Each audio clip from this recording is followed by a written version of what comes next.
चलो, तो आगे चलते हैं अपन। नेक्स्ट लाइन में अपन लिखेंगे इसकी काइनेटिक इक्वेशन।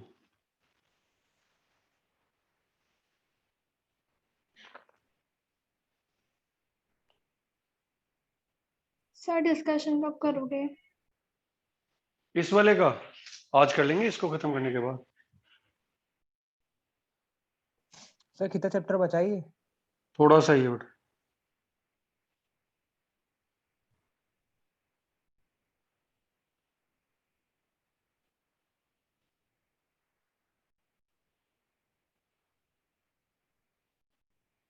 चलिए, तो नेक्स्ट लाइन में लिखेंगे काइनेटिक इक्वेशन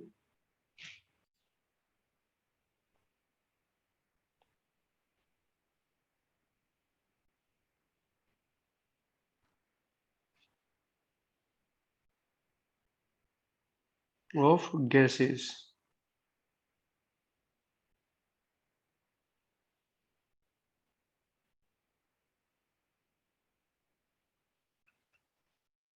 देखो बेटा, काइनेटिक इक्वेशन ऑफ गैसेस क्या है। मान लो हमारे पास कोई कंटेनर है,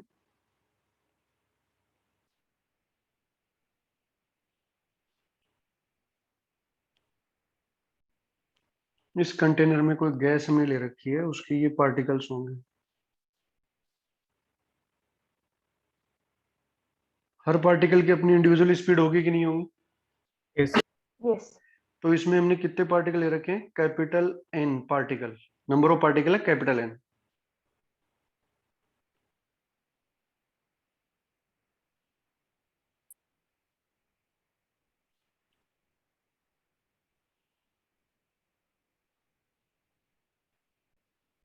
number of gas particle.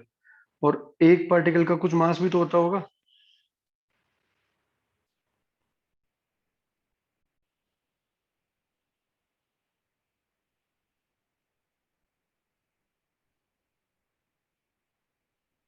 M है एक पार्टिकल का मास। और हर पार्टिकल की खुद की स्पीड भी होती होगी, बोलो। आवाज आ रही है? Yes sir.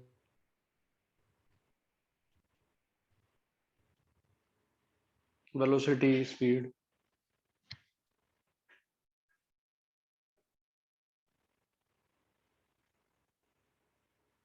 सर पिछले 2 मिनट का रिपीट करा दो सर, मैं हैंग हो गया था लैपटॉप। करो अराउंड।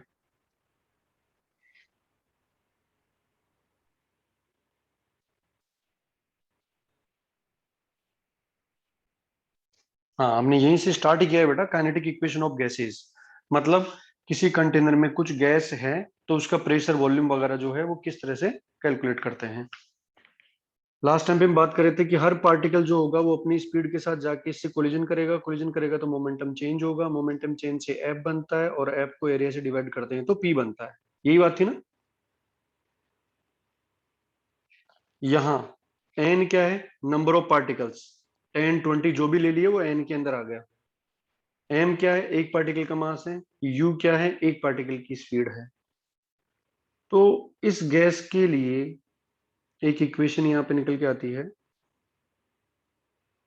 वो है P into V equals to 1/3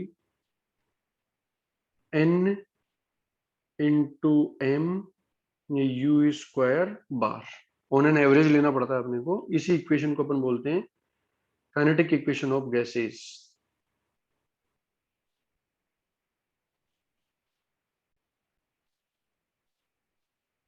आवाज आ रही है ना सबके पास? Yes sir. Yes sir. हाँ, बोलते रहा, वरना कई बार डिस्कनेक्ट हो जाते हैं और काफी लेट पता चल रहा है। हाँ, अब यही था वो जहां से अपन सोच रहे थे ना, हाफ एम वी स्क्वायर तुम्हें दिख रहा है इसमें? Half M V square. Half तो दिखाने में क्या जाता है? 2/2 कर दो, 1/2 दिख जाएगा, नहीं दिख जाएगा? Yes sir. इसके अंदर काइनेटिक एनर्जी छुपी हुई है यस ना। सर। हाँ, पहले मैं इसको 1 मोल के लिए लिखता हूँ। देखो 4, अगर मान लो 1 मोल गैस होती तो क्या चेंजेस आते इसमें?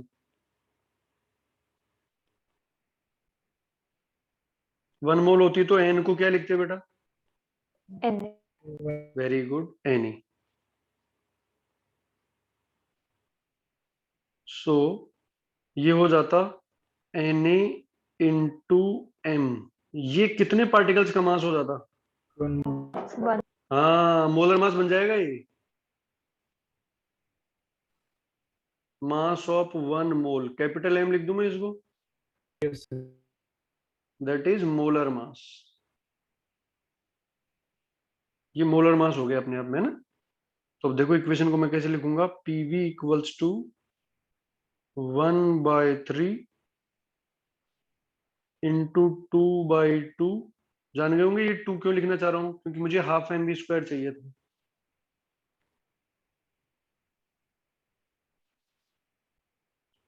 अब यहां देखो, हाफ, ये क्या बन गया, काइनेटिक एनर्जी बना कि नहीं बना? yes sir और पीवी की जगह अपन क्या लिख सकते थे, Yes, एनआरटी। sir. एन की वैल्यू 1 है, तो मैं इसको लिख सकता हूँ 1 into R into T equals to 2/3 into average kinetic energy, half M B square.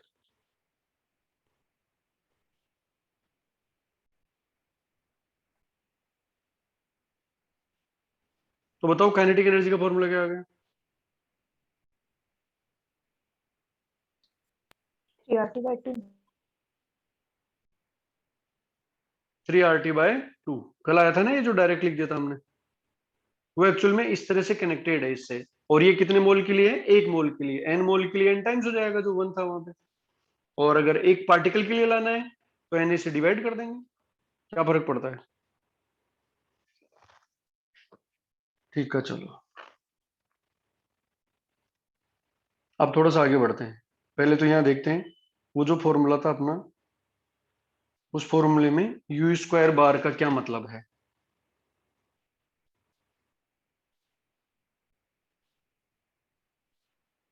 इसका क्या मतलब है बेटा?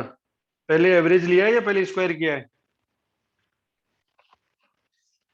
एवरेज का स्क्वायर किया हाँ, नहीं नहीं, स्क्वायर का एवरेज है बेटा। एवरेज लेना आता है ना अपने को। स्क्वायर का एवरेज कैसे लेते हैं, पहले स्क्वायर कर दो, फिर ऐड करके नंबर से डिवाइड कर दो। इसको बोलते हैं अपन mean square speed. Mean square speed और velocity simply. Mean square speed कैसे? जैसे देखो ये पार्टिकल है 1 2 3 4, मान लो ये 4 पार्टिकल है, तो इसकी खुद की स्पीड u1 हुई, इसकी u2 हुई, इसकी u3 हुई। हमने बोला था ना सबकी इंडिविजुअल स्पीड होती है। और इसकी u4 हुई। मान लो एक बार समझने के लिए, मान नहीं सकते क्या इनकी स्पीड को? बताओ। Yes, sir. अब तुमसे कोई पूछे इनकी एवरेज स्पीड लाओ, तो बताओ क्या करते थे, u1 plus u2 plus u3 plus u4 divided by 4। बोलिए। yes sir लेकिन हमें कौन सी स्पीड लानी है, मीन ऑफ स्क्वायर स्पीड। मतलब पहले इसको स्क्वायर करें, u1 स्क्वायर, फिर दूसरे की स्पीड u2 का स्क्वायर, तीसरे की स्पीड u3 का स्क्वायर, चौथे की स्पीड u4 का स्क्वायर। हो गया ना सबका स्क्वायर, हाँ है ना। yes sir Yes, sir. अब इन स्क्वायर का एवरेज लाना है। कैसे लाओगे, सम करके 4 से डिवाइड कर दो, जो भी आएगा वो स्क्वायर का ही तो एवरेज आएगा। yes हाँ, तो बेटा ये जो स्पीड है वो एक्चुअल में क्या है, u1 का स्क्वायर प्लस कोई दूसरा पार्टिकल था तो u2 का स्क्वायर, कोई और पार्टिकल थे तो वो, और इसमें पार्टिकल कितने थे, n पार्टिकल थे, तो un का स्क्वायर डिवाइडेड बाय बोलो n। टोटल पार्टिकल कितने थे, n पार्टिकल थे। ये होता है mean square speed. Very clear. चलो yes sir नेक्स्ट लेते हैं अपन वही वाली इक्वेशन जो पीवी इक्वल टू जो काइनेटिक इक्वेशन थी। मैं उसको दोबारा यहाँ पे फिर लिख रहा हूँ। पीवी इक्वल्स टू हमने क्या लिखा था, 1/3 एम, और एन को मैंने कैपिटल एम लिख दिया था 1 मोल के लिए, और यू स्क्वायर बार।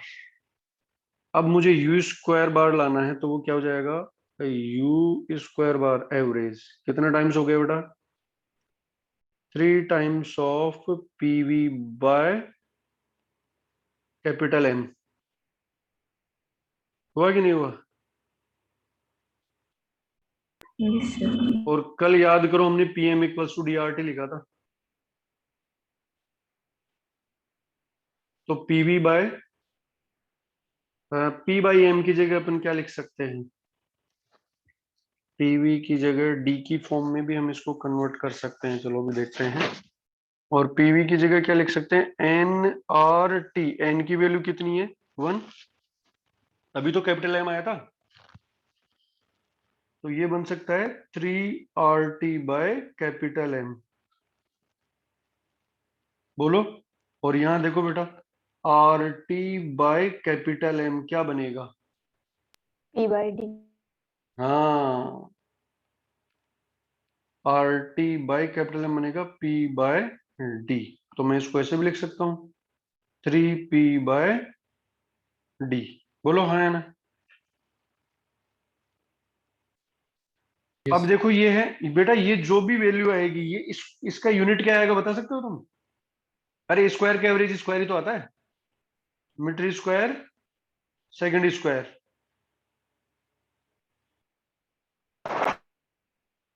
ये नहीं पता चला कि इसका स्क्वायर करा सम करेंगे तो स्क्वायर ही तो आएगा, नंबर यस से सर। डिवाइड करेंगे तो भी रहेगा स्क्वायर ही बेटा।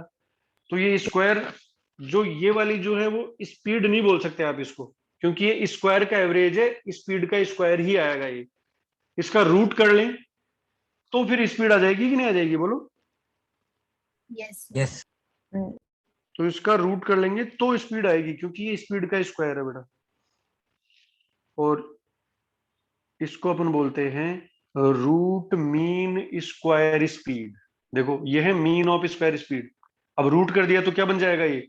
रूट मीन स्क्वायर स्पीड है ना? तो इसको लिखने में दिक्कत हो रही है ना, पहले यू लिखा, फिर स्क्वायर किया, फिर बार किया, फिर रूट किया। इतना क्यों लिख रहे हो भाई?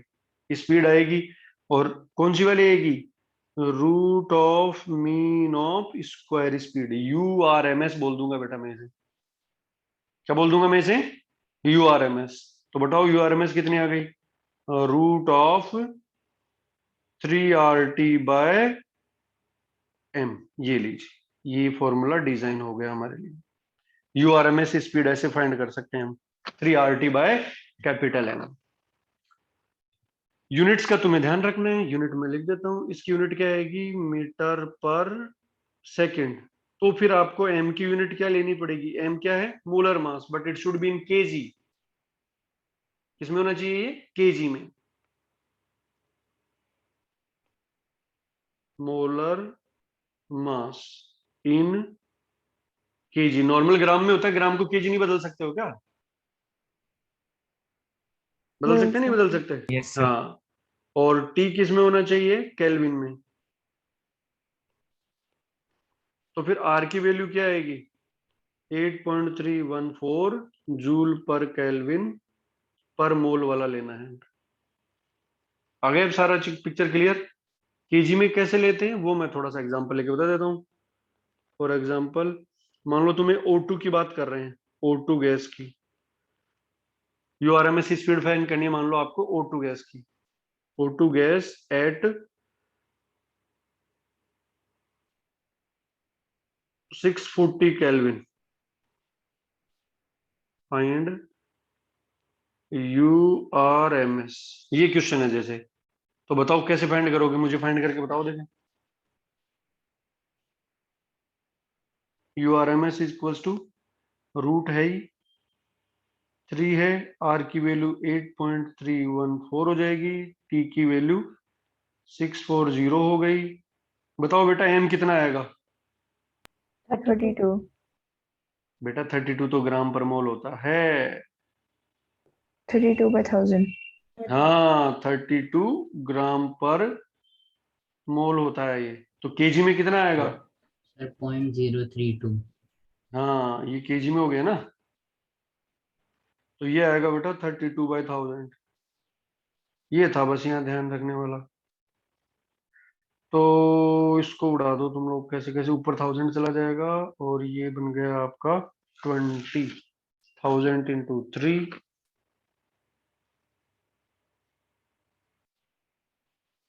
20,000 into 3 into 8.314।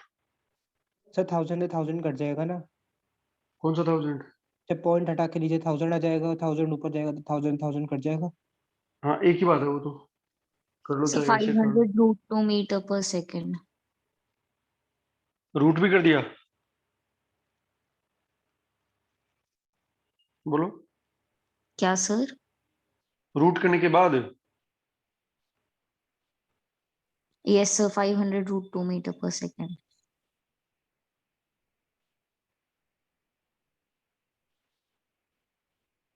ऑलमोस्ट इस तरह से अपन इसको सॉल्व कर सकते हैं।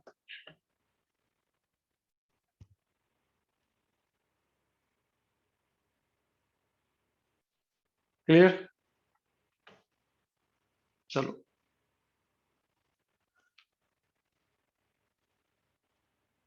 तो ये होती है यूआरएमएस।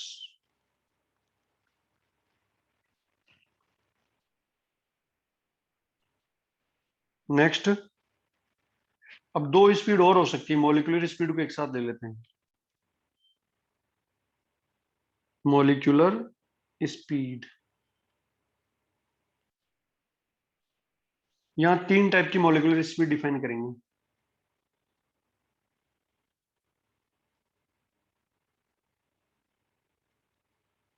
Can be of three types.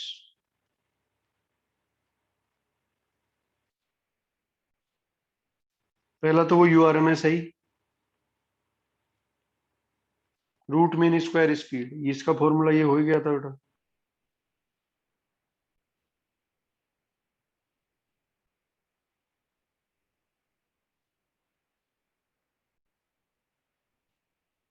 अगर इसको केटी लेंगे, केटी लेंगे तो आर की जगह पता है क्या लिख सकते थे? याद है आपको के किसकी जगह लिया था हमने? आर बाई एन ई की जगह, आर बाय एन ई की जगह। तो आर की जगह अपन क्या लिख सकते थे? K into N A. Yes sir. कल का याद था ना? Yes sir. Yes. के को किसकी जगह लिया था? आर बाई एन ई की जगह लिया था या क्या था वो? Yes. R by N की जगह आर बाई एन ई की जगह, तो आर की जगह फिर क्या बनाई? कैपिटल आर की जगह K N है। के इंटू एन ई, तो ऊपर एन ए आया ना, Yes sir. और नीचे स्मॉल एम इंटू एन लिख सकते थे कि नहीं? Yes sir. तो ये क्या आ गया? 3 के टी बाय स्मॉल एम। तो कैपिटल एम लेते हैं तो आर आता है बेटा, क्योंकि ये पर मोल के लिए है। स्मॉल एम लेते हैं तो के आ जाएगा।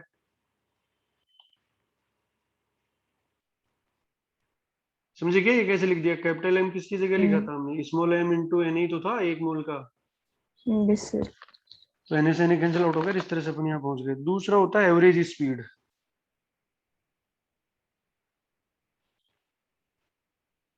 एवरेज स्पीड, यू एवरेज, इधर रूट मीन स्क्वायर स्पीड नाम लिख दूंगा इनके, थोड़ा गड़बड़ कर दो कहीं भी। रूट मीन स्क्वायर स्पीड, और ये है एवरेज स्पीड। ये इसका सिंबल हो गया, और ये निकल के आती है 8 RT बाय पाई एम। इसका डेरिवेशन अपने सिलेबस में नहीं है,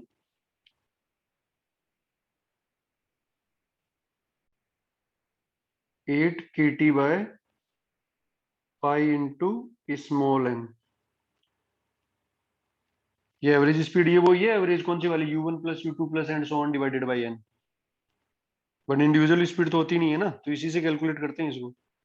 और तीसरा है most probable speed.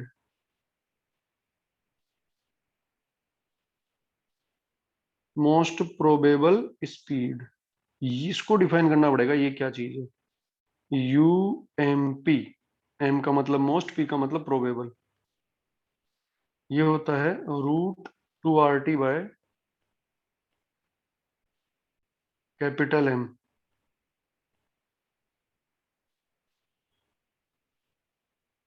kT by small m। ये 3 टाइप की मॉलिक्यूलर स्पीड्स डिफाइन करनी है बेटा हमें। तो URMS ये तो पता ही है क्या करते हैं, पहले स्क्वायर करते हैं, फिर एवरेज लेते हैं, फिर रूट लेते हैं। तो स्क्वायर डिवाइडेड बाय नंबर करके रूट लेते हैं। आवाज आ रही है ना सबके पास? Yes, sir. हाँ, और एवरेज में क्या करते हैं, U1 प्लस U2 करके नंबर से डिवाइड कर बस। और UMP क्या है इसको समझना पड़ेगा अपने को। ऐसे समझो कि जैसे मान लो ये यहाँ पे हमने पार्टिकल्स बिठा दिए, स्टूडेंट्स ही हैं, और इनको बोला दौड़ो। तो दौड़ने के बाद ये इनका डेस्टिनेशन है कि यहाँ पहुंचना है इनको। तो बताओ जब ये पार्टिकल दौड़ेंगे, मान लो ये कोई स्टूडेंट्स ही है, आप तो स्टूडेंट समझ लो इनको, ये दौड़ेंगे तो सब सेम स्पीड से दौड़ेंगे क्या? No, no sir. सर। मान लो कोई रेस होती है उसको देख रहे हो आप, तो सबसे आगे बहुत कम पार्टिकल ही रहेंगे ना, आगे तो 2-4 ही दिखेंगे। एक सबसे आगे होगा, फिर 2-3 होंगे, फिर और ज्यादा होंगे, हाँ या ना? Yes sir. Yes. हाँ, तो मान लेते हैं कि सबसे आगे वाले जो बच्चा है वो 100 की स्पीड से दौड़ रहा है। तो 100 से दौड़ने वाले कितने बच्चे थे? 1। एक ही बच्चा है। फिर उससे थोड़ा 90 की स्पीड से दौड़ने वाले 3-4 बच्चे थे, और ये टोटल बच्चे थे मान लो 50। तो कोई ना कोई स्पीड तो ऐसी होगी ना जिससे ज्यादातर बच्चे दौड़ रहे होंगे, बीच में जो भीड़ आएगी। Yes, sir. बोलो। तो मैं ये बोल रहा हूँ कि बीच में भीड़ वाले थे 20-30 वाले, मान लो 30 की स्पीड से चलने वाले बच्चे सबसे ज्यादा थे 50 में से। 2-3 तो इधर चले गए, और 50 में से मान लो 20 बच्चे ऐसे हैं जिनकी स्पीड 30 है। ग्रुप है ये 20 बच्चों का जो 30 से चल रहे हैं। भाई कई की सेम भी तो आएगी स्पीड, नहीं आएगी इतने पार्टिकल्स में से। Yes, sir. और बाकी 20 से कम ही थे जो भी थे, जैसे मान लो 10 वाले भी थे स्पीड में। तो मोस्ट प्रोबेबल वर्ड का मतलब क्या है? वो स्पीड जो सबसे ज्यादा पार्टिकल रखते हैं, वो स्पीड जो सबसे ज्यादा पार्टिकल रखते हैं या दौड़ते हैं।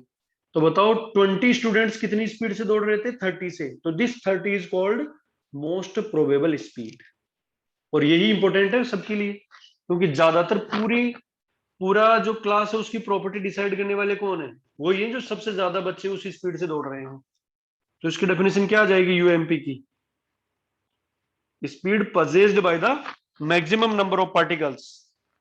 लिखते हैं इसकी डेफिनेशन बेटा, most probable speed definition.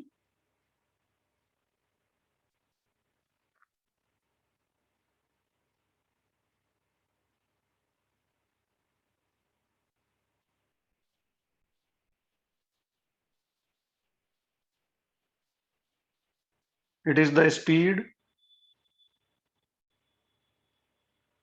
possessed by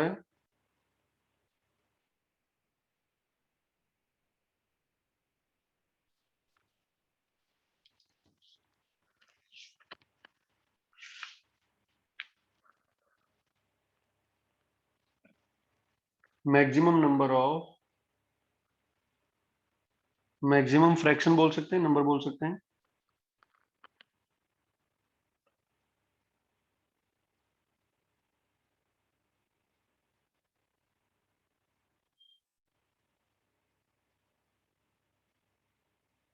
particles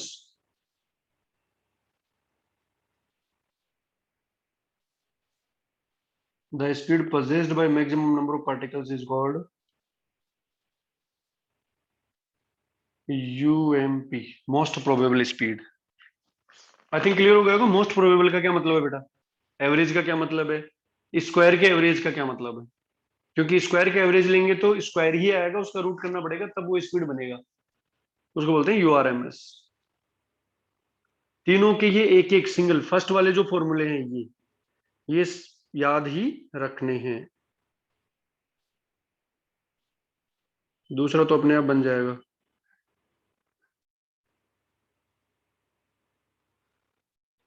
इन फॉर्मूले से इन तीनों का ऑर्डर बता सकते हो क्या? सेम गैस के लिए सेम गैस होगी तो फिर एम की वैल्यू क्या होगी?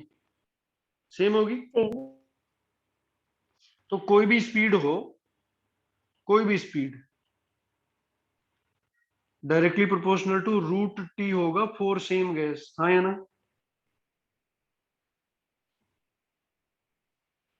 मतलब मोलर मास से छेड़छाड़ नहीं कर रहे, तो टेम्परेचर बढ़ाने पे स्पीड बढ़ेगी घटेगी?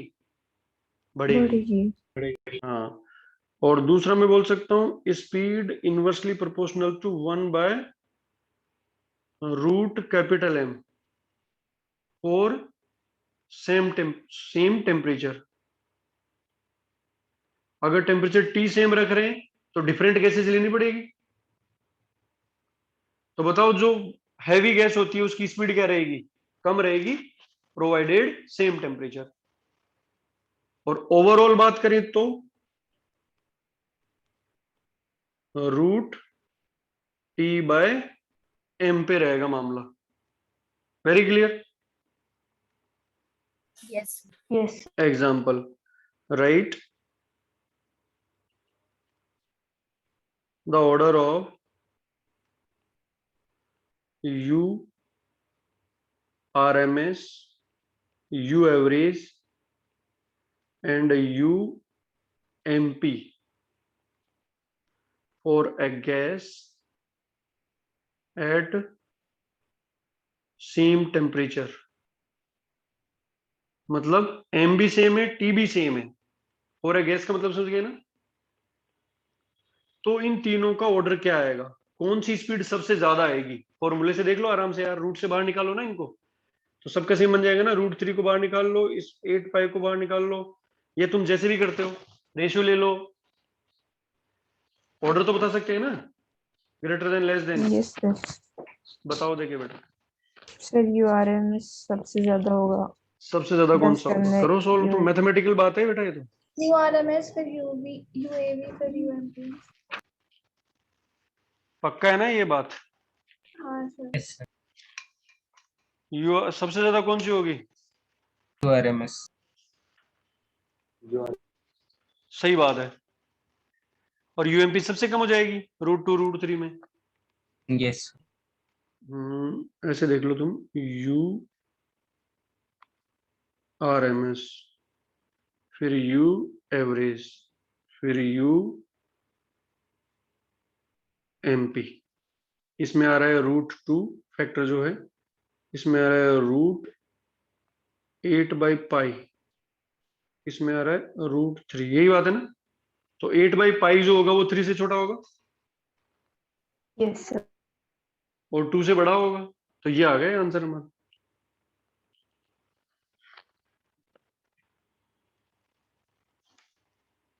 बस इस तरह से बना सकते हैं, इसमें कोई चक्कर नहीं है। एक एग्जांपल और बना लो।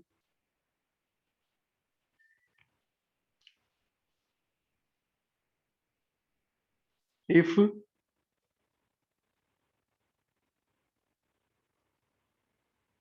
URMS of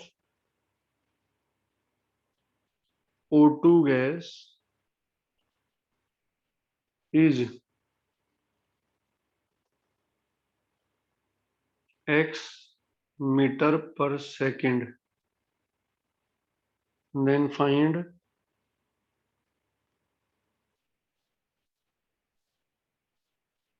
UMP of H2 gas at same temperature। ये लीजिए बेटा, बनाओ, सवाल बना के बता दो मुझे फटाफट।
आया कुछ आंसर है बच्चों? √32/3x।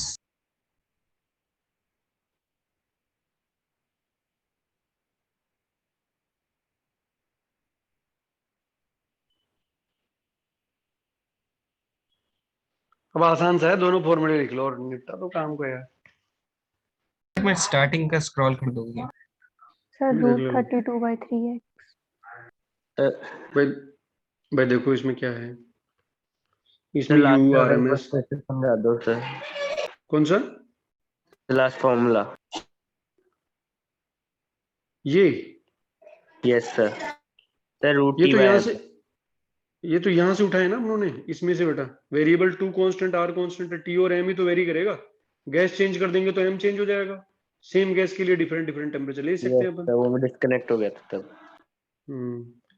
तो भाई देखो, अगर सेम गैस है तो केवल टी बदल सकते हैं, तो greater the T greater will be the speed for same gas. अगर टेम्परेचर सेम है, गैस अलग है, तो हैवी गैस की स्पीड कम आएगी। और अगर पूरा पिक प्रोग्राम है तो टी बाई एम पे डिपेंड करेगा। जिसका टी बाई एम ज्यादा होगा उसकी स्पीड ज्यादा होगी, दैट्स इट। हाँ ओके यहाँ सर। देखो, इसका सॉल्यूशन देखो। यू आर एम एस किसका है? ओ टू का। किसके बराबर होगा? Root of 3 RT by capital M. इसी के बराबर होगा। एम की जगह मैं 32 लिख लेता हूँ। 32/1000 है, 32 लिख सकते हैं अपन। ये लिख लो चलो, 10⁻³ ये हुआ। बोलिए। यस। अच्छा, दूसरा क्या था अपना? यू एम पी किसका? H2 का। कैसे लिखा जाएगा? √2 RT/2 × 10⁻³ दोनों को डिवाइड कर दो यार। इसकी जगह x लिख दो यहाँ पे, यही तो था। तो x divided by UMP of hydrogen equals to, ये रूट पूरा आर पार ले लेते हैं अपन, RT से RT कैंसिल आउट हो गया। ऊपर क्या बचा? ऊपर बचा हुआ था 3 डिवाइडेड बाय 32।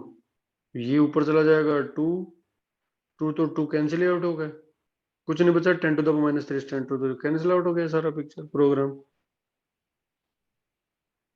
तो यही हुआ तो इसमें तो बच्चे 3/√32। बोलो, बोलिए। इसका स्क्वायर कर लो या एक्स को उधर ले जाओ बस। तो u क्रॉस मल्टीप्लाई कर लो। MP of H2 equals to क्या आ गया? 32/3x। √32/3 into x. ये अंदर ले तो एक्स स्क्वायर ले लो। ये आंसर आ गया। बस ऐसे क्वेश्चंस बन जाते हैं दो तीन चीजों को रिलेट करने वाले।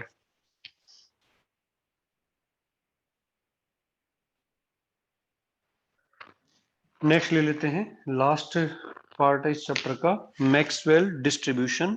सेकंड लास्ट है मैक्सवेल डिस्ट्रीब्यूशन लॉ, और मैक्सवेल डिस्ट्रीब्यूशन कर्व मेनली। तो हेडिंग डाल लेते हैं बेटा।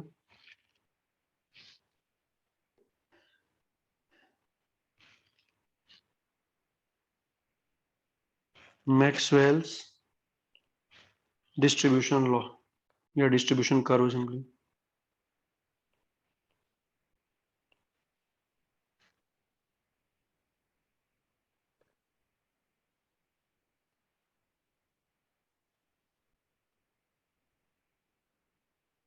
Molecular speeds.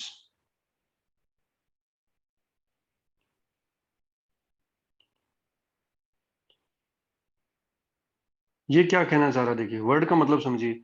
मैक्सवेल तो साइंटिस्ट का नाम हो गया। डिस्ट्रीब्यूशन ऑफ मॉलिक्यूलर स्पीड्स मतलब जो भी स्पीड आप फाइंड करते हैं ना, यू एवरेज वगैरह, ये वो कैसे डिस्ट्रीब्यूटेड होती है, इसका एक मैथमेटिकल ट्रीटमेंट है ये, जो प्रोबेबिलिटी पे बेस्ड है। क्योंकि एक एक को पकड़ के तो स्पीड फाइंड नहीं कर सकते। तो Maxwell distribution of molecular speeds में अपन बात करने वाले हैं, ग्राफ प्लॉट करेंगे एक, उसको बोलते हैं मैक्सवेल डिस्ट्रीब्यूशन ग्राफ। तो a graph is plotted between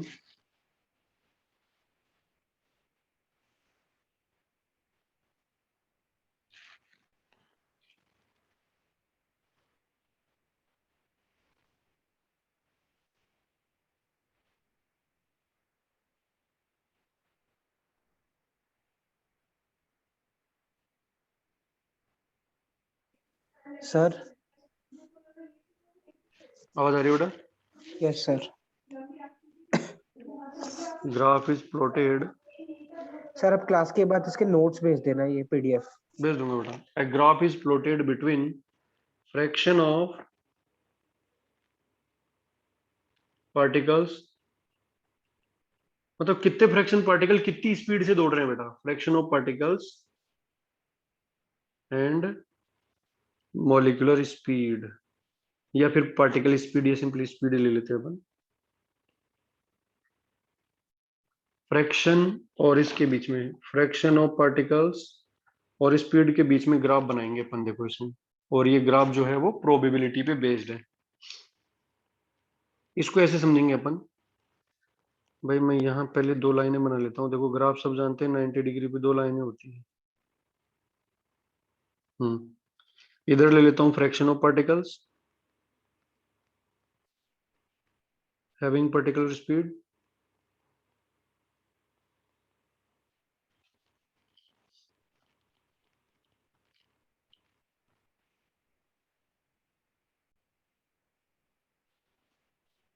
और इधर लिख लेता हूं मैं स्पीड।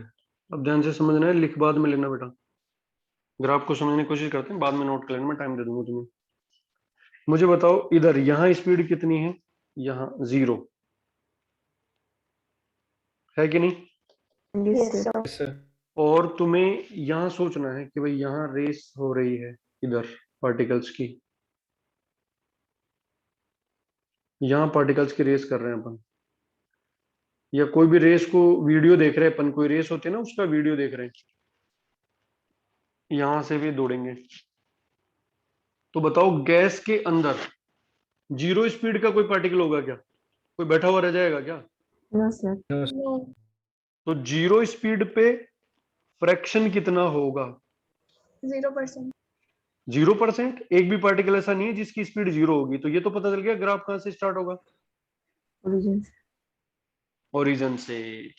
अच्छा इधर चलते जाएं चलते जाएं चलते जाएं, तो इधर कौन सी स्पीड आएगी? Infinity. तो ऐसा हो सकता है कि इनफाइनाइट स्पीड से दौड़ रहा होगा कोई? No, sir. तो बेटा इनफाइनाइट पे भी पार्टिकल क्या होंगे? 0। तो Which make maximum आएगा. हाँ v इक्वल्स टू 0 पर भी पार्टिकल 0 होंगे, फ्रैक्शन 0 होगा, और u टेंड्स टू इंफिनिटी पे भी पार्टिकल 0 होंगे।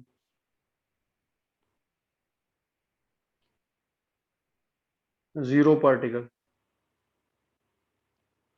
ये पिक्चर क्लियर है कि ये 0 क्यों है? Yes, sir. बस तो ग्राफ की नेचर ही जाननी थी बेटा हमें। तो u इक्वल्स टू 0 और u टेंड्स टू इंफिनिटी,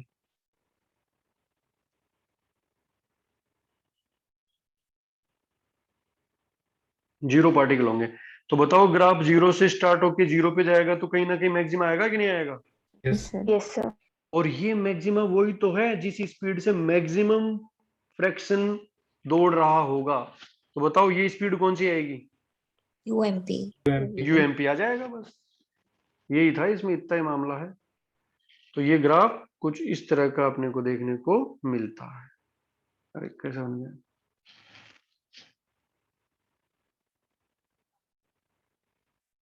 इस पीक के करस्पॉन्डिंग जो स्पीड आएगी वो है मैक्सिमम या मोस्ट प्रोबेबल स्पीड। बेटा ये है यूएमपी। यूएमपी। अब देखिए दिमाग लगा के मुझे बताओ, अच्छा ये पूरा प्रोग्राम जो हो रहा है वो एक पर्टिकुलर टेम्परेचर पे हो रहा है, for a particular gas, fix temperature पे है ये। टेम्परेचर छेड़छाड़ नहीं कर रहे हैं। टेम्परेचर से छेड़छाड़ करेंगे तो शिफ्टिंग होगी कि नहीं होगी? जो धीरे दौड़ने वाले थे वो भी तेज दौड़ने लग जाएंगे, तो पीक चेंज हो जाएगा बेटा। समझे क्यों चेंज हो जाएगा? भाई पहले इस पे पार्टिकल कुछ थे, अब तेज दौड़ने लगे तो उनकी स्पीड बढ़ेगी ना, जो मैक्सिमम पार्टिकल थे वो आगे शिफ्ट होंगे, पीछे शिफ्ट होगा ये टेम्परेचर बढ़ाने पे। हाँ टेम्परेचर बढ़ाने पे यूएमपी बढ़ेगा, ये तय है। तो ये आगे शिफ्ट हो जाएगा, कम करने पे पीछे शिफ्ट हो जाएगा। Total area under the curve total fraction के बराबर आएगा जो 1 होता है। तो इसकी कुछ खास बातें नोट करनी पड़ेगी अपने को इस ग्राफ की। ये T फिक्स, कांस्टेंट है, और ये यूएमपी कर ही दिया। हाँ मैं तुमसे पूछ रहा था बेटा, यूएमपी से जो दो और थी ना, दो स्पीड और, नाम बताओ दोनों का। यूआरएमएस और एवरेज, वो इधर आएगी कि इधर आएगी? Left sir side right RMS side? RMS right में आएगी, उस साइड जो में। बेटा ये एवरेज इसीलिए आएगी, बनाया था, तो राइट से ये आगे ये आएंगे, दोनों राइट में। ये दोनों right ये में। इसीलिए बनाया था हमने कि यूआरएमएस और यू एवरेज इससे ज्यादा ही होंगी, ये तय है। तो इससे कहीं ना कहीं आगे ही आएगी, वो कहाँ आएगी उस वो नहीं पता, लेकिन आगे आएगी बस। तो ये हो गया यू एवरेज और ये हो गया यू आरएमएस, सबसे ज्यादा यही होता है for a particular gas. Clear है पिक्चर? चलो अब इसकी खास बातें नोट कर लेते हैं। अब बना लो ग्राफ बेटा।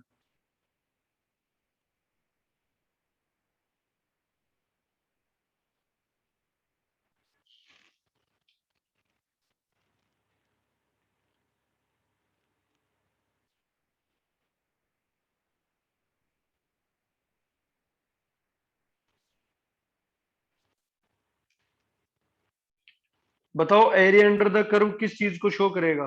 Particles having speed between 0 to infinity.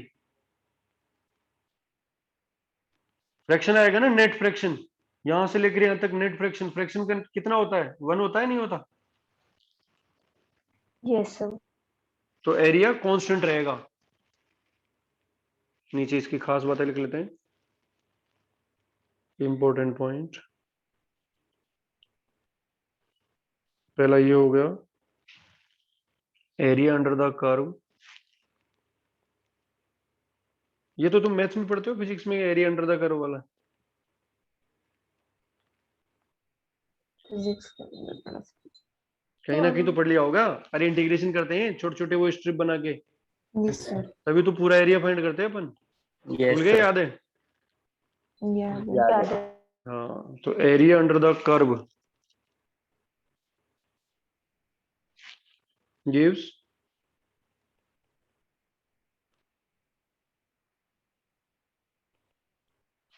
fraction of particles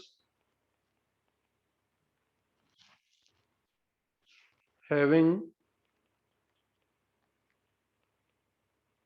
speed between 0 to infinity। मान लो सिर्फ इतना ही एरिया लाना है तुम्हें, ये तो ये एरिया क्या देगा बेटा? 0 से लेकर u1 तक जो स्पीड थी, कितने फ्रैक्शन आएगा?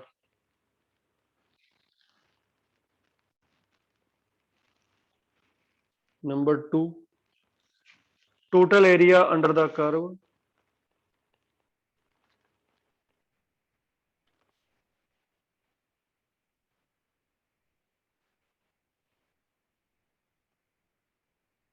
कोई फ्रैक्शन तो फिक्स ही आएगा ना, चाहे कोई सी भी गैस ले लें। Yes sir. will remains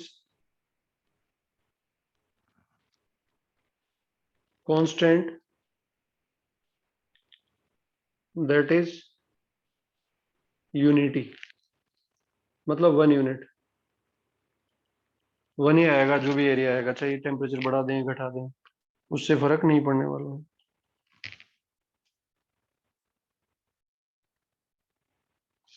peak किस स्पीड को बताता है?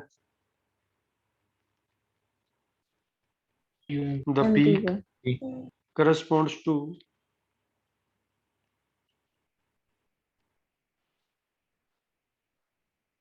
UMP।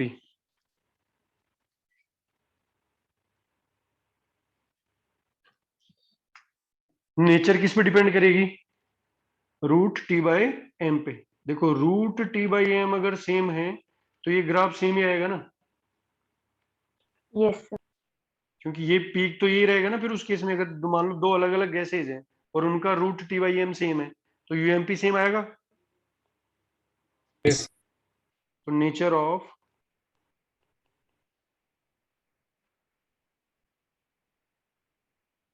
Curve depends on root T by M.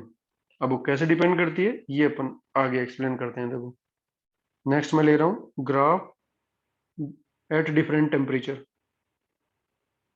Sir थोड़ा सा स्क्रॉल अप।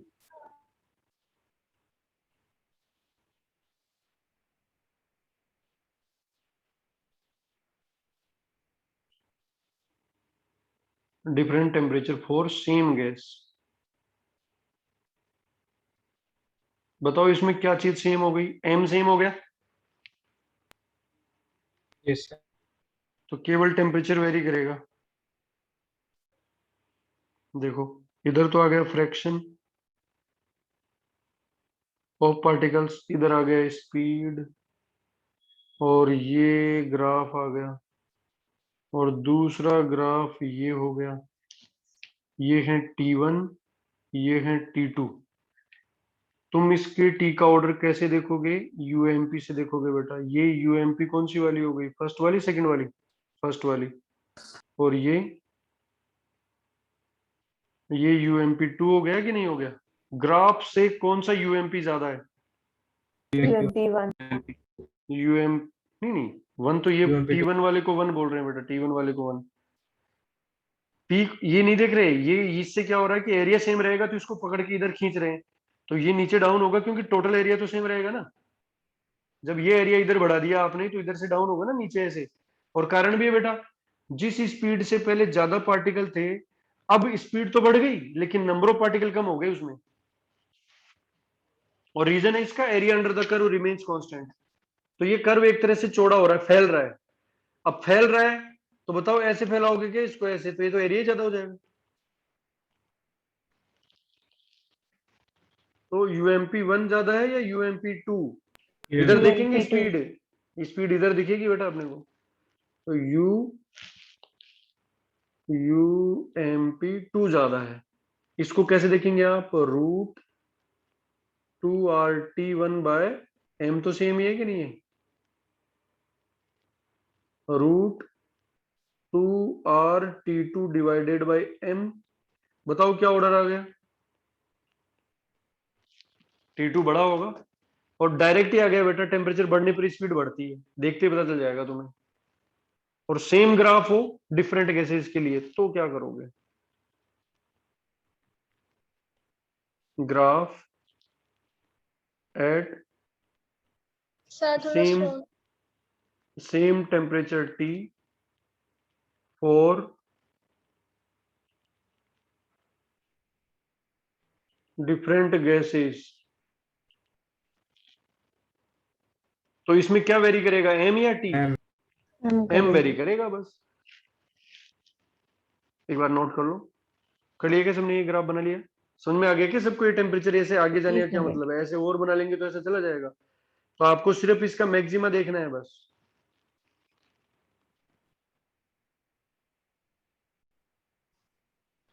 और ये फॉर्मूला मैथमेटिकली कहां से ला सकते हो? इस ग्राफ की कोई इक्वेशन होती होगी,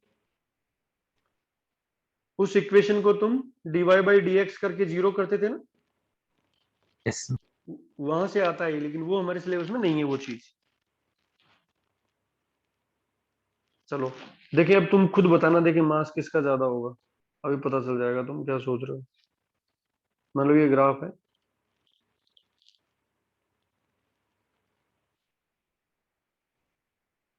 ये कोई गैस है जिसका मास है m1, इसका मास है m2। बताओ m1 बड़ा या m2? M1 बड़ा। उल्टा चलेगा ना ये? जी सर M1 बड़ा होगा। तो वो यूएमपी देखेंगे बेटा इसमें भी। UMP2 बड़ी है किससे? UMP1 से। तो UMP1 UMP2 तो मोलर मास उल्टा चलता है। M2 हल्का है। हाँ M2 हल्का है, बिल्कुल सही। तो जो हल्की गैस होगी उसके लिए ये ग्राफ आएगा। और अगर रूट T/m सेम है तो ग्राफ सेम ही बनेगा। दो लाइनें एक दूसरे के ऊपर नीचे हो जाएगी, कोइंसाइड कर जाएगा पूरा ग्राफ एज इट इज। बस ये ग्राफ समझना था हमने को। तो इस ग्राफ में क्या खास बात है, टोटल एरिया फिक्स होता है और इसका जो पीक होता है वो मोस्ट प्रोबेबल स्पीड देता है। बस आराम से कंपैरिजन करो, कोई टेंशन ही नहीं।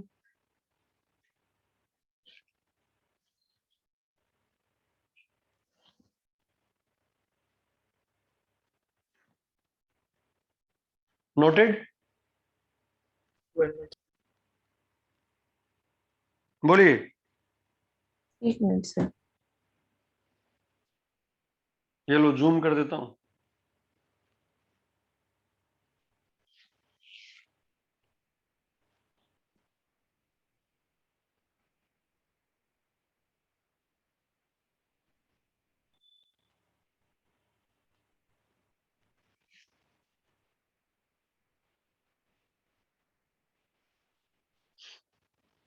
एक्चुअली में बताओ, टेम्परेचर बढ़ाने से स्लो दौड़ने वाले किधर शिफ्ट हो गए? इसको थोड़ा और एक्सप्लेन करता हूँ, चलो तुम्हें। यहाँ देखो बेटा, ये लाइन देख लो आप। इस लाइन का क्या मतलब है? एक पर्टिकुलर स्पीड होगी इस पे यस से सर। u1। अब तुमसे कोई पूछे बेटा कि T1 टेम्परेचर पे 0 से u1 तक दौड़ने वाले पार्टिकल बताओ कितने थे, कैसे लाओगे? T1 टेम्परेचर पे 0 से u1 तक दौड़ने वाले, ये आया नहीं आया एरिया? Yes sir. और फिर कोई पूछे नहीं T2 पे बताओ इसी स्पीड रेंज में दौड़ने वाले, मान लो 0 से 10 तक की स्पीड वाले पार्टिकल ये आएंगे, और T2 पे फाइंड करोगे तो कौन सा आएगा? ये वाला आएगा। यस। तो ऐसा क्या हो गया, 0 से 10 की स्पीड में पहले ज्यादा स्टूडेंट दौड़ रहे थे, अब उनको ग्लूकोज पिला दिया, तो ग्लूकोज पिलाते ही जो ज्यादा स्टूडेंट थे वो तो तेज की तरफ शिफ्ट हो गए ना आगे। ये देखो इधर, ये ऊपर आ गया, देखो ये। तो क्या हो गया पार्टिकल्स में कि टेम्परेचर बढ़ाने से लोअर स्पीड वाले पार्टिकल्स हायर स्पीड की तरफ शिफ्ट हो गए। इसलिए इधर लोअर वाले में तो ये डाउन हो गया, ये लाइन नीचे चली गई, और इधर हायर वाले में ऊपर चली गई। पता चला कि ये कैसे हो रहा है शिफ्टिंग? यस देखिए कितने बच्चों को ये बात समझ में आ गई जो मैंने बोली थी? हैंड रेज करो भाई, क्या बोल दिया? कहीं को पता ही नहीं चला होगा मैंने क्या बोल दिया। कि लोअर जो स्पीड साइड होती है उसमें लो टेम्परेचर पे ज्यादा पार्टिकल हैं, हाई टेम्परेचर पे कम है। क्यों? क्योंकि ये पार्टिकल हायर की तरफ शिफ्ट हो गए। इसको रियल में फील करो बेटा कि मान लो स्टूडेंट दौड़ रहे थे, तो 0 से 10 की स्पीड में पहले ज्यादा स्टूडेंट थे, अब आप एनर्जी पिला रहे हो तो सबको पिला रहे हो ना। तो जो तेज दौड़ रहे थे वो तो तेज दौड़ेंगे दौड़ेंगे, लेकिन जो धीरे दौड़ रहे थे वो भी किधर शिफ्ट हो जाएंगे? हायर तेज स्पीड साइड में शिफ्ट हो जाएंगे। इसलिए लोअर स्पीड वाला ये जो लाइन है वो नीचे शिफ्ट हो जाती है, और ये वाली लाइन ऊपर शिफ्ट हो जाती है। समझ रहे हो मैथमेटिकल जो मैंने बोला है वो? Yes sir. पक्का? यस देख लेता हूँ, देखे। अच्छा भाई 20-21 लोगों ने किया ही तो अच्छी बात है, चलो। हाँ तो ठीक है, मैथमेटिकल बात है, समझ में आ गई होगी तुम्हें। केमिस्ट्री का ज्यादा खेल था ही नहीं है। अब इसको मैंने सेकंड लास्ट बोला था, लास्ट पार्ट ले लेते हैं, यूडियोमेट्री। एक छोटा सा पार्ट है, उसको भी ले लेते हैं, फिर क्यों छोड़ते हैं, आज एंडिंग करते हैं इसका, समापन समारोह। तो नेक्स्ट हेडिंग डाल लें, यूडियोमेट्री।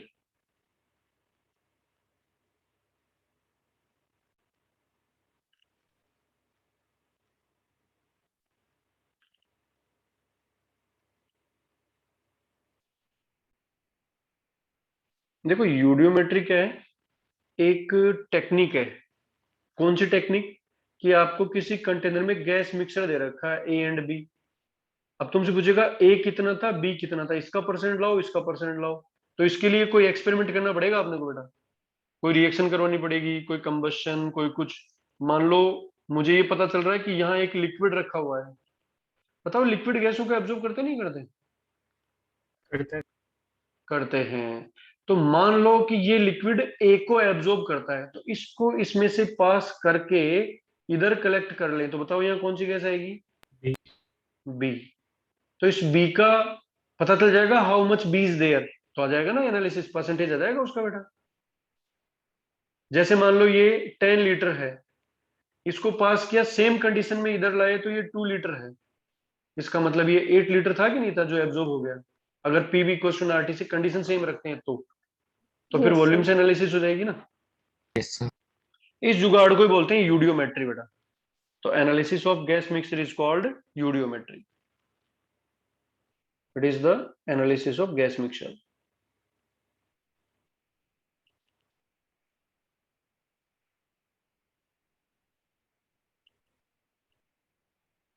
It is the analysis of gas mixture. और ये किस पे बेस्ड है? It is based on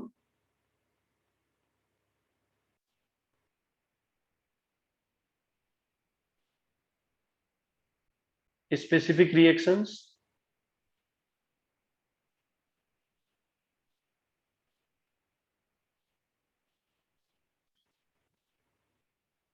and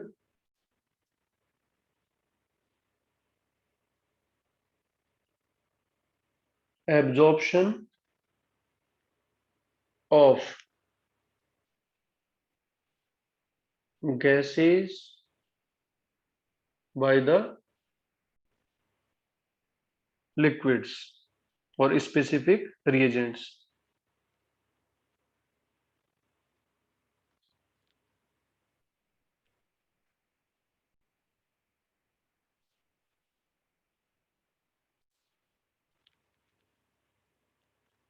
Reagents,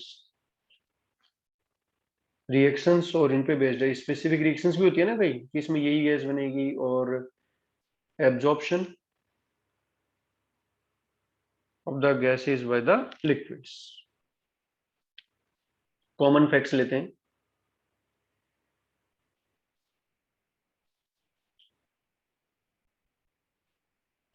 important point. पहला ये हुआ alkaline KOH absorb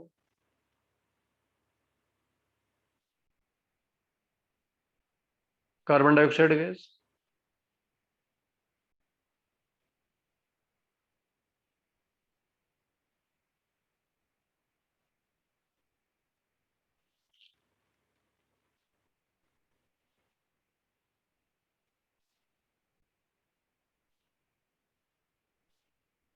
alkaline solution. Alkaline solution सोचते हैं ना बेसिक सॉल्यूशन जैसे KOH हुआ, NaOH हुआ. Absorb which gas and why? क्यों एब्जॉर्ब करते हैं? वो एसिडिक होता है नेचर वो का। वो एसिडिक होता है. तो alkaline solution like KOH absorb CO2 gas. क्योंकि बेटा ये एसिड होती है, एसिडिक होती है इसलिए. और ये तो बेस है ही. दूसरा पॉइंट हुआ ओजोन इज एब्जॉर्ब्ड बाय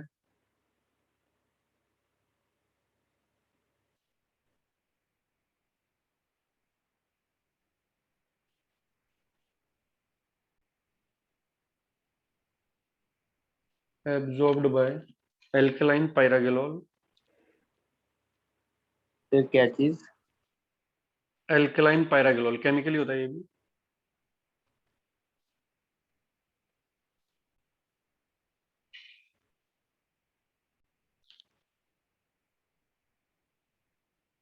जैसे वाटर होता है, पेट्रोल होता है, डीजल होता है, बेंजीन होता है, वैसे एल्कलाइन पायरागोल भी एक केमिकल ही होता है जो ओजोन को एब्जॉर्ब करता है.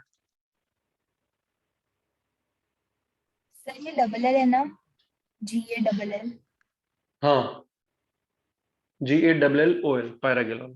सर एक बार इसका फॉर्मूला लिख दो। नहीं ये कॉम्प्लिकेटेड फॉर्मूला होगा. अभी इसके फॉर्मूले से याद होगा तुम. तो फॉर्मूला उससे याद ही नहीं क्यों रखना करता आपने. है? करता क्यों है? अब ऐसे तो ये KOH क्यों करता है तो उसकी खुद की प्रॉपर्टी है बेटा. कोई एसिड पोलर बेस होता है रीजन क्या नहीं नेचर होता है में? हमेशा. हाँ भाई, हमेशा एसिड बेस रीजन नहीं होता. तो ये सिर्फ ये एब्जॉर्ब करेगा ओजोन? और भी एब्जॉर्ब करते हैं. जैसे ट्रपेंटाइन ऑयल हुआ वो भी एब्जॉर्ब करता है. और भी बहुत सारी चीजें हो सकती है लेकिन हमें तो कुछ कुछ पर्टिकुलर ध्यान रखना है ना जो हमें चाहिए अभी. बाकी तो आगे प्रॉपर्टीज पढ़ेंगे, ओजोन का सारी चीजें पढ़नी है अपने को, तो वो चीजें आ जाएगी. दूसरा, अगर हम कंबशन रिएक्शन ले रहे हैं तो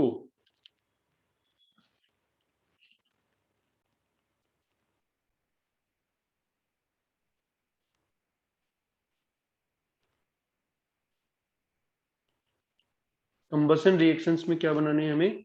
ऑक्साइड्स बनाने हैं। किसके?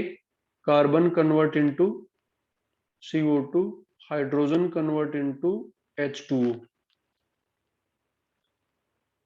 और इस मिक्सचर को अगर आप ठंडा करोगे तो इसमें से कौन अलग हो जाएगा? वाटर अलग हो जाएगा बेटा। कूलिंग करोगे तो गैस में ओनली कौन रहेगा?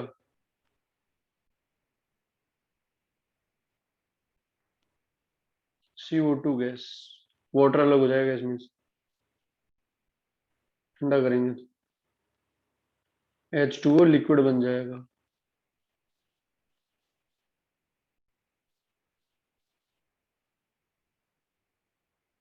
लिक्विड बन जाएगा H2O तो, है ना? तो गैस में ओनली CO2 रहेगा फिर। और सल्फर से क्या बनाएंगे कंबशन रिएक्शंस में? सर हाँ सर कुछ अमाउंट तो CO2 का H2O डिसॉल्व भी कर सकता है क्या? हाँ, कुछ कर सकता है लेकिन उतना नहीं। ठंडा कर दिया तो थोड़ा बहुत रहेगा, बट वो फर्क नहीं पड़ेगा बेटा, क्योंकि ये बल्क में बनेगा, वो थोड़ा बहुत रहेगा तो वो नेग्लेक्ट हो जाएगा। एक्सपेरिमेंटल चीजों में परफेक्ट थोड़ी आता है, लमसम वैल्यू तो लेनी होती। ओके परफेक्ट तो नहीं बोल सकते अपन, नो डाउट। हाँ, और सल्फर से कौन सी गैस बनाएंगे? SO2 gas.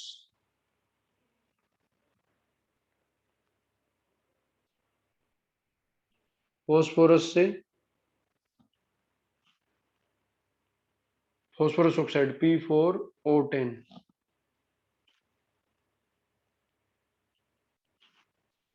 नाइट्रोजन रिएक्शन नहीं करेगा, ऑक्साइड नहीं बनाएगा। N2 ऑक्साइड नहीं बनाएगा, ध्यान रखना।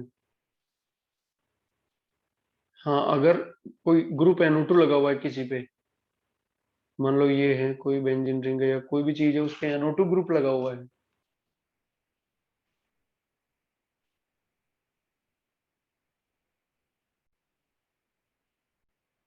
उससे NO2 गैस रिलीज होगी। ये किसी के साथ चिपका हुआ है। बस ये 4-5 बातें अपने को ध्यान रखना है। तो नाइट्रोजन का ऑक्साइड नहीं बनता है, अगर N है तो N2 गैस ही बनेगी। ठीक है, यही ध्यान रखना है। अब अगली क्लास में अपन इसके कुछ न्यूमेरिकल बना लेंगे। ठीक है बच्चों, यस ये हमारा चैप्टर एंड हो जाता है। एग्जांपल्स और बना लेंगे इसकी नेक्स्ट क्लास में। सर, हाँ बोलिए बेटा। फिर ये जो ओजोन गैस वाला पॉइंट है इसमें लास्ट में क्या लिखा है? Absorbed by alkaline pyrogallol. Okay sir. Sir बोलिए बेटा। सर थर्ड पॉइंट एक्सप्लेन कर दो फिर से। कंबसन रिएक्शन अगर होगी ना किसी की, कंबसन का मतलब बेटा ऑक्सीजन के साथ रिएक्शन, तो ऑक्साइड बनाते हैं। जैसे कार्बन से CO2 बनता है, वाटर हाइड्रोजन है तो H2O बनेगा। ये मोल कॉन्सेप्ट में भी किया था हमने थोड़ा बहुत, और पहले भी तुम्हें आइडिया होना चाहिए। सल्फर का ऑक्साइड SO2 बनेगा। अब जैसे कई बार में आइडिया नहीं होता ना सल्फर का, तो क्या बनेगा? SO2। पी का ये बनेगा। N2 है या नाइट्रोजन है, उससे ऑक्साइड नहीं बनाना है क्योंकि नाइट्रोजन लेस रिएक्टिव होता है।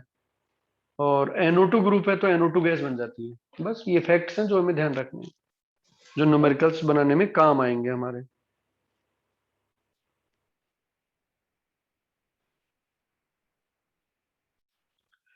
वैसे पायरागोल केलोल जो होता है वो 3 OH ग्रुप होते हैं उसमें,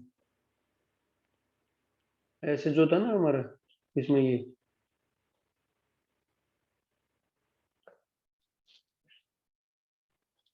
सर अगला केमिकल बॉन्डिंग होगा ना? अगला केमिकल बॉन्डिंग होगा।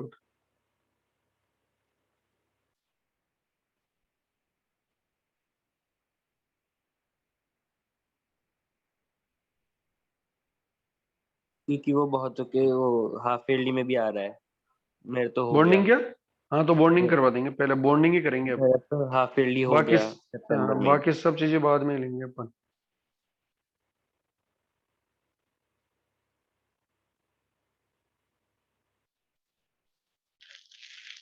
अब न्यूमेरिकल तो नेक्स्ट क्लास में बनाएंगे। किसके न्यूमेरिकल? इसके यूडियोमेट्री के, क्योंकि ये तो ये पूरा मोल कॉन्सेप्ट पे बेस्ड चीज चलेगी, मतलब इसमें न्यूमेरिकल की प्रैक्टिस से ही आएंगे, वरना तो इसमें है ही क्या, ये तो एनालिसिस है बस, और ये एब्जॉर्प्शन के 2-4 पॉइंट थे, बाकी तो कुछ नहीं है। अल्कलाइन और पायरागेलॉल में क्या अंतर होता है? तो इसमें किस टाइप से न्यूमेरिकल्स आएंगे, जैसे एग्जांपल? बेटा एल्कलाइन पैरागेलोल में ये होता है कि उसमें कुछ आपने वो मिला रखा है बेस, जैसे KOH प्लस दिस मिक्सचर है ये। सर वो तो नाम में ही है। हाँ नाम में ही है वो। ओके। ठीक है ना, चलो ये मैं भेज दूंगा और इसकी रिकॉर्डिंग भेज दूंगा। Thank clear? You sir. Thank you, sir. चलिए, okay, good bye. Thank you sir. Thank you, sir. Welcome. Thank you, sir.